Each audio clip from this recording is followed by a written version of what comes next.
Welcome to Northsun Tabletop Games, and in this video we're going to be creating a character for the G.I. Joe role-playing game by Renegade Games. So if you want, go ahead and grab your character sheets, a pencil, a couple of dice that you may need, a D20 and a D12, and that's all you'll need to get started creating a character. All right. If you enjoy this content or want to see some more about G.I. Joe RPG, don't forget to hit that thumbs up, comment, and subscribe if you haven't already. Again, your support is appreciated. All right, with that, let us begin. So we're going to start off talking a little bit about character creation in the G.I. Joe RPG. So let's zoom into this little blurb. And it basically is going to call out a little description for us. So your first step in joining the fight against Cobra in the G.I. Joe role-playing game is to make your Joe through a combination of game statistics, role-playing cues, and your imagination. Here we'll guide you through the steps of making your player character in the world of G.I. Joe. Start by thinking of the abilities and personality of the character you want to play.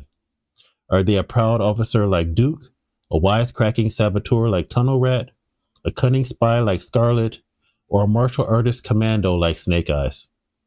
Maybe the character you want to play doesn't follow any of these iconic characters, and that's fantastic too. The Essence 20 role-playing system empowers you to make the G.I. Joe that fits your idea of a real American hero. And then it goes through the different steps. So there are 7 steps here. Describe, discuss with your GM and other players. So if you have a session 0, just figure out who wants to do the roles.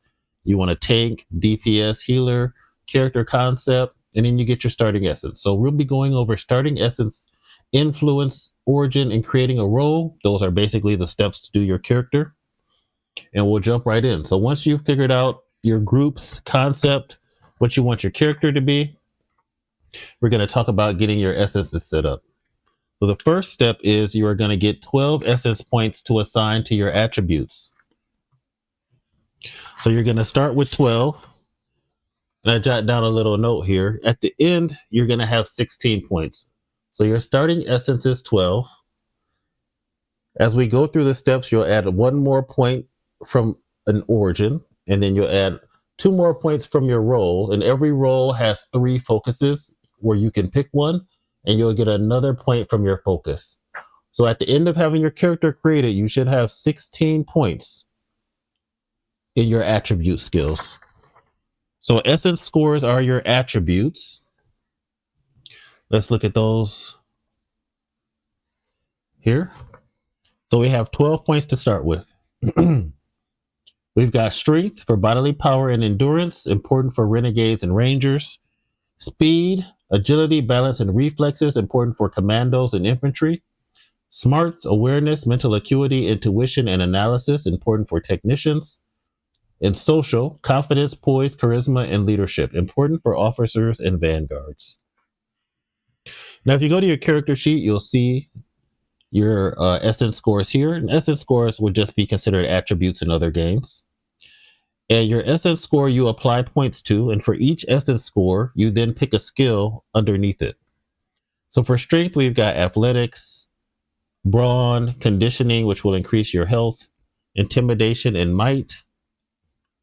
Speed, we've got acrobatics, driving, finesse, infiltration, initiative, and targeting. Smarts, alertness, culture, science, survival, and technology. And social, animal handling, deception, performance, persuasion, and streetwise. So let's go ahead and get those points allocated. So again, you start with 12. I think for this video, we're just going to make a basic soldier. So we're going to make an infantryman. We're going to keep that in mind. And it said for infantry, speed is important.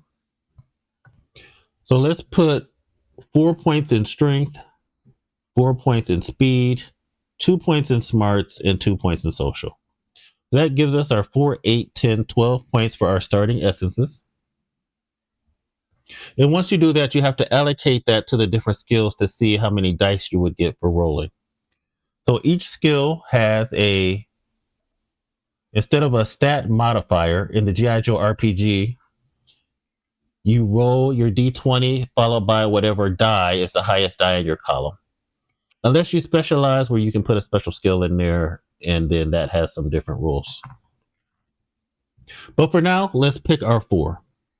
So I think we're going to go with athletics. So we'll put 2 points in athletics. We'll circle those in. That means if we were to test athletics, we would roll a d20 and a d4.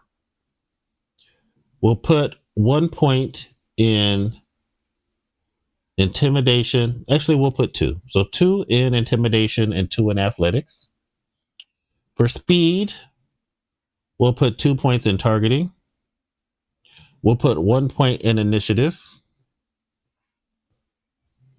And we got 1 point left. Let's put a point in finesse. Finesse is typically used for melee weapons or might. Targeting is for ranged weapons. That's our 4 points there. For smarts, we'll go ahead and put 2 points into alertness. And for social, we'll put a point into persuasion. And we'll put a point into streetwise. So for any skill that you don't have a point in, you roll with a snag. So that's like rolling with disadvantage in D&D. You roll these 2 dice and you take the least. And when you have advantage in this game, it's called rolling with edge, where you roll 2 die and take the highest. That would be a 20 on the G.I. Joe die. All right, so we've gotten our attributes set up. That's our first step. Our first step is to just assign 12 points to our attributes, get our skills ready, and then we're able to go to the second step, which is select our influence. So let's take a look at influences. So what is influence in the G.I. Joe RPG? All right, influences are your character's influences reveal who you are outside of your service to G.I. Joe. Your infantry soldier could have been a globe-trotting adventurer before they enlisted.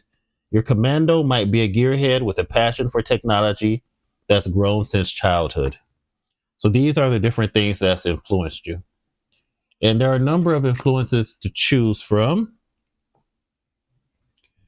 Adventurer, artisan, athlete, checkered past, gearhead, green shirt, martial artist, nomad, small town roots, professional, specialist, and thrill seeker. Now you can have multiple influences. You can pick 1 through 3. For every influence outside of the first one you pick, you have to get a snag. So for this character creation, let's go ahead and pick nomad for our influence. So each influence will have an influence perk. So for nomad, you have a strong ability to read people and their motivations, and due to how fast you have needed to make new friendships, you're a good judge of character. You gain an edge on social skill tests when attempting to gain insight into someone's motives or see if they are lying to you. Additionally, you have an edge on any culture skill test about cities you have lived in. And then they have a table here for your previous place of residence, where it says roll a d20 3 times to randomly pick 3 cities in which you have lived before being recruited to G.I. Joe, or feel free to choose your own. So that was one of the reasons for influences, why I said you may need 2 dice. And then they have the nomad bonds that you could roll for to get some background information on your bonds. Now, we're just going to pick nomad. We're just going to pick 1 influence. So you're going to go to your character sheet, and there's a box in the upper left-hand corner. We'll write nomad. And then we'll just put, hey, page 51. We know that we get perks for social skills and edge on culture tests in the cities we've been in. Now, if we picked more than 1, we'd have to take a hang up. It says you don't often open up to others because you have learned through the impermanence of your life that it is a waste of time. It takes a while for you to trust new people, and you do not believe any stranger on your first encounter with them. You have a snag on social skill tests when dealing with strangers for the first time. Now, you could optionally take this just for fun, just to have a perk and a snag. You can pick up to 3, so we could have picked a martial artist as well, but anything more than the first one, and you have to take the snag. So we're going to write nomad. We'll roll this d20 3 times and get the cities we've been in. 8, 8 again. Let's re-roll that. 8, 12, and 13. So we've been to Charlotte, North Carolina, and then we'll go ahead and put our cities. We'll put Charlotte and Baltimore and Albuquerque.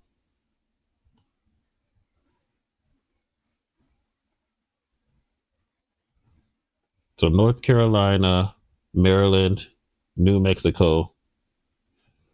We could get some edge on any culture roles, on any culture skill tests about those cities, if it were to come up in gameplay. And then if we did take the hang up, we would just write in here, hey, we get a snag on social skill tests with strangers. So just as an example, we'll say snag, social skills, strangers.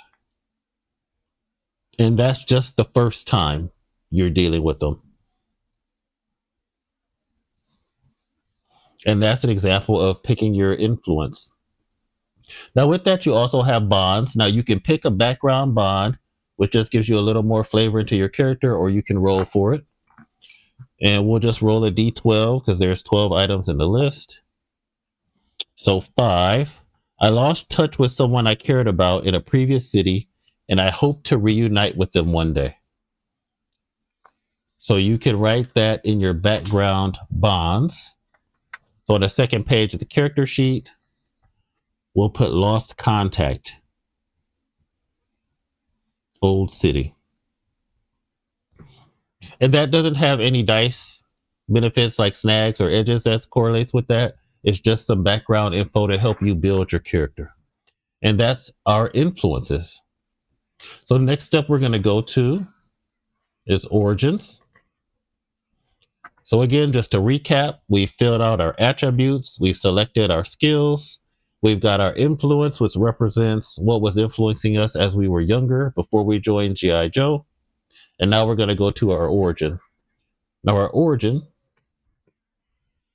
that's going to be more than likely our military service or what led into us joining G.I. Joe. G.I. Joes come from all countries, ancestries, gender identities, walks of life, levels of natural ability, and services. Origin refers to the middle section of your character's journey, the part of your life that got you noticed and brought into the elite fighting force of G.I. Joe.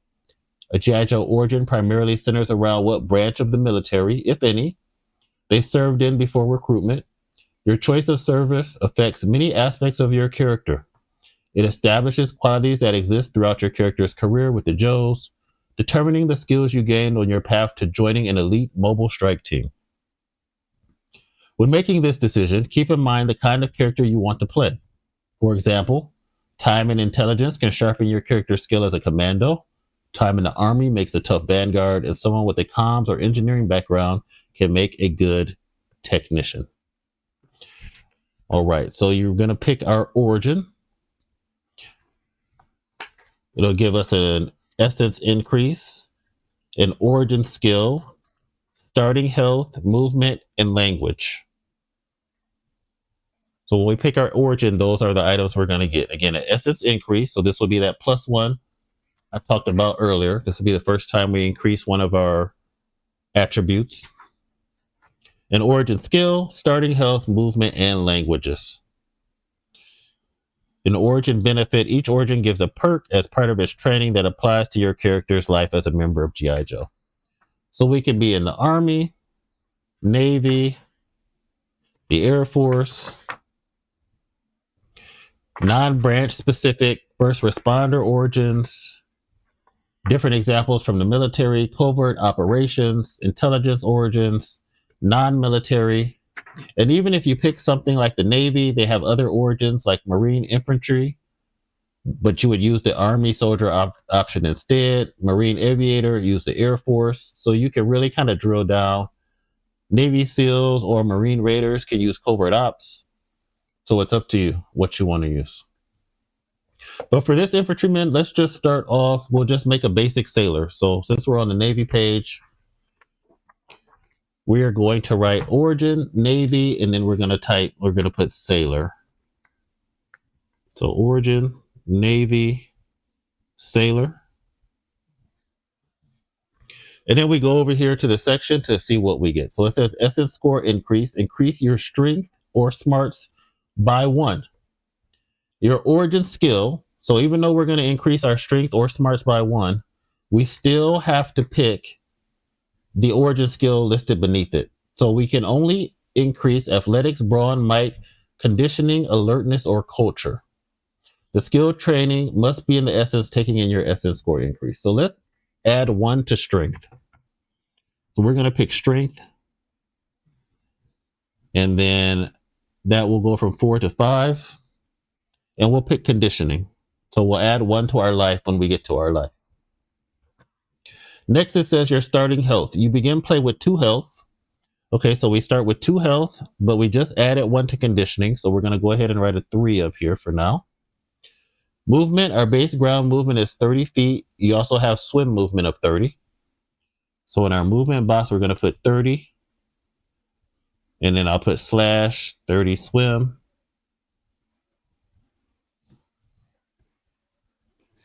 And then we've got languages. You begin play with 1 language in addition to any native language and gain 1 additional language for every 3 points of smarts you possess. So right now we only have 2 smarts. So we'll have 2 languages and we'll just put English and we'll put Spanish up here. Now, if we ever go to 3 smarts, we can go back and add another language. All right, that is going to be our origin. So we've got our origin skill, our starting health, our movement, and our language. All right. Let me make sure that is it. Okay.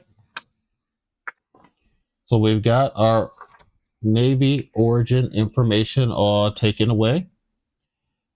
There is our origin benefit. So our origin benefit perk is sea legs.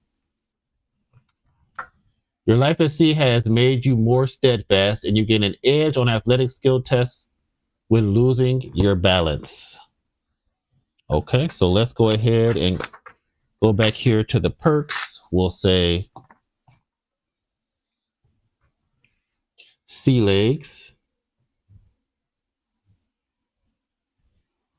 edge on athletics for balance.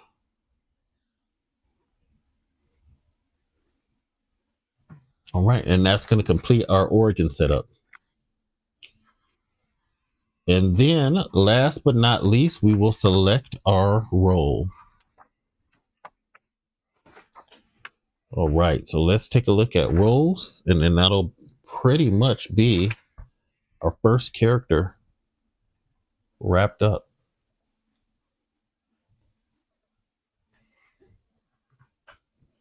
All right. At one point in every G.I. Joe's life, they were the best, the strongest, the fastest, the most accurate, the smartest, the smoothest, natural leaders and unmatched loners to be recruited onto an elite special forces team. Prospective Joes first proved themselves as elite individuals. However, the best team is more than just a collection of elite individuals. When a recruit joins G.I. Joe, they quickly learn in what ways they are special, and in what ways they might not be as good as they thought. For the first time, they learn what it means to be the best. That's what makes a G.I. Joe's role on the team so important. Great isn't good enough. Being great with engines does not compare to the mechanical know-how needed to repair a nuclear submarine. A great covert operative can sneak through a crowded room, but the best covert operative can sneak past radar. A Joe's role on the team defines how best they serve the team and the world in the fight against Cobra, and keeps them from getting in the way of the experts in the other fields. All right, and this is where you're going to pick your role, or, it would be like a class in D&D. We've got Commando, shadow operative who specializes in infiltration, deception, and catching targets off guard. Infantry, the backbone of a military unit, quintessential soldiers who regard the battlefield with gallantry and tenacity. Officer, leaders on the battlefield, tacticians off of it, always focus on those in their charge and the objective they must fulfill. Ranger, dangerous warriors who excel in the environment of expertise and learn to apply their training outside of their element. Renegade loose units as tough and dangerous as a runaway train. Misfits recruited to G.I. Joe, so Cobra doesn't get them first. Technician, savvy experts in their fields and equipment specialists supporting their teammates or turning themselves into war machines. And Vanguard, heavily armored fighters absorbing opening volleys and directing traffic from the front line. All right, so in the beginning, at first level, each role is going to grant one or more role perks, training in 2 essences and role skills, in which the skill points are granted from these essences, additional equipment training and qualification, a selection of benefits shared by all members of G.I. Joe, and a choice of 1 of 3 role focuses that helps refine your character. All right, so for our role, we're going to go ahead and select infantry. So again, we're building out our basic Joe. Commando, let's see, where is infantry? All right. Examples of infantry: Bazooka, Gung Ho, Clutch, Wild Bill, and Doc. The backbone of G.I. Joe. So first thing you're going to do is our starting role perks are in my sights. You may spend a story point once per combat to re-roll all targeting skill dice on a single attack. You must use the new result. When you use this ability, you may crit on a D2. So we're going to put in perks. We've got in my sights. D2 can crit. All right. And then for training, essence increase. Increase your strength essence by 1 and your speed essence by 1.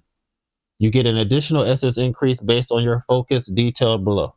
So again, this goes back to what I was saying. We got our first increase in our essence skills from our focus. Now we're going to get 3 more points, 2 from our roll, which we're about to do now. So we can increase speed and we can increase strength by 1. Gain 1 rank and 2 skills from the following: athletics, conditioning, driving, and targeting. These skill ranks must be of the essence taken in your essence increase. All right, so let's see. So strength has to go up by 1. So we'll put our strength to 6. And we have to do athletics, conditioning, driving, and targeting. Let's go ahead and do...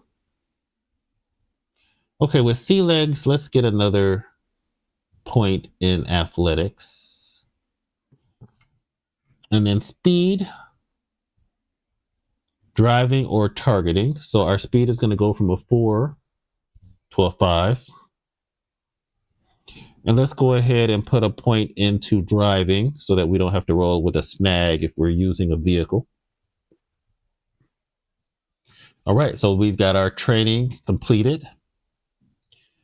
In addition to your standard issue equipment, personal gear, and mission critical items, your role grants you a certain amount of access to equipment. We can requisition any battle dress and weapons you are trained in, as well as all gear. You can access any equipment you are qualified in without requisitioning it.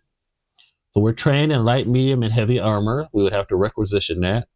And we are trained in all weapons. All right, we've got Yo Joe. Every member of G.I. Joe gains the following benefits: +1 health. So our health will go from 3 to 4. Our standard issued equipment. We are qualified with all standard land, air, and sea vehicles, and we have Battle Cry. As a brave member of G.I. Joe, you fearlessly charge into battle. In the first round of combat, your first action is a move action. You may add an additional 10 feet to your movement. All right, so we'll type in the perk. We'll put Battle Cry. And then we're going to choose our focus. So our focus is the last part of selecting our role. It will also get a fighting style. So I think for this guy, we'll pick medic. So we have the choice of artillery, mechanized infantry, or medic. We'll pick medic. And then lastly, we get our fighting style. So we can choose one of the following. We can pick akimbo, careful, close quarters battle, defense, long shot, or trigger happy. Let's take trigger happy. When we have multiple targets attack, we can compare our skill to their willpower. in addition to their toughness or evasion. If it succeeds, then they are frightened. So let's take trigger happy. And then we'll go and select our focus, and we'll just put page 79 so we know where to look to see what that skill does. All right, so at this point, you should have your attributes filled out. We've got one more point to add when we pick our focus. You should have your influence. You should have your origin selected. In fact, role at the top of the character sheet, I did not fill that out, so we'll write infantry. We're going to be level 1, and our focus is going to be medic. So we'll write medic in here. And then let's see what we get for picking medic. And then it also has a level up information, what stats you get when you level up, things of that nature. All right, so medic focus excels at keeping the team together and alive. So safety first, increase your smart essence by 1 at first level and again at 10th level. This increase must go into science. So our smarts is going to be 3. And we'll circle in science. So we'll have a D2 in science.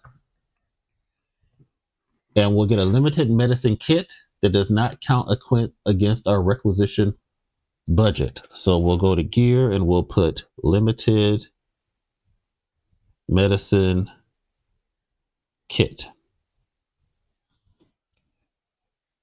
And that will complete our updates to our role. So we've got everything except our gear. We've got our role established. The last piece to do once you set up your role is to calculate your derived benefits. So your derived benefits, that's basically like your armor class, your defensive values in D&D, except there's 4 attributes in G.I. Joe. So as you add your role perks and qualifications, mark down your defenses, which may be modified by role perks. Our defenses are toughness for enduring and withstanding punishment, 10 plus our strength essence. Evasion for getting out of the way of danger, 10 plus our speed essence.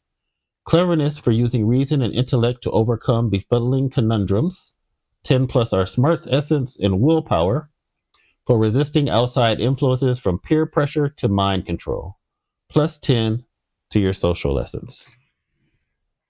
So you go down here on your character sheet, and you can see it already has the 10 here, right? So our essence right now is a 6, a 5, a 3, and a 2. Now, if we don't have any additional perks or armor that add to our defense, then our toughness would be 10 plus 6, plus perks plus armor. So for now, we would put a 16 into toughness, a 15 into evasion, 13 into willpower, and a 12 into cleverness. So if a Cobra enemy is attacking any one of those stats and they're rolling their die, they would have to roll a 16 or higher to hit, based on if you're defending with your toughness or evasion. And there's some different rules for which one you have to use. But in terms of character creation, we have everything in place except for our gear. And we'll just touch on gear briefly, because it can get pretty complicated with the requisition phase. Let me know in the comments if you'd like to see a video that kind of talks about requisitioning equipment the old way, and then some of the options that they gave in the Quartermaster's Guide. I also have that. But let's see. For now, standard equipment is on page 136. So the next step in character creation that it mentions is to describe your Joe. And you can kind of customize some of the equipment you use based on what you picked. But as an infantryman, we're qualified with all standard equipment and our standard issue gear that we can always get. Fatigues appropriate for the expected environment, a close combat weapon, blade or bludgeon, a sidearm firearm, a rifle, and 2 grenades. And you can hold 6 hands worth of equipment. These items all have different, like a sidearm is 1 hand, rifle is 2 hands, grenades are 1 hand each. things like that. So you would just list those out in your inventory sheet if you like, or you could just put it in a description or notes. But as an example, let's check out one of the weapons. So they have different categories. So for example, it says we can do a close combat weapon or a sidearm. That's standard.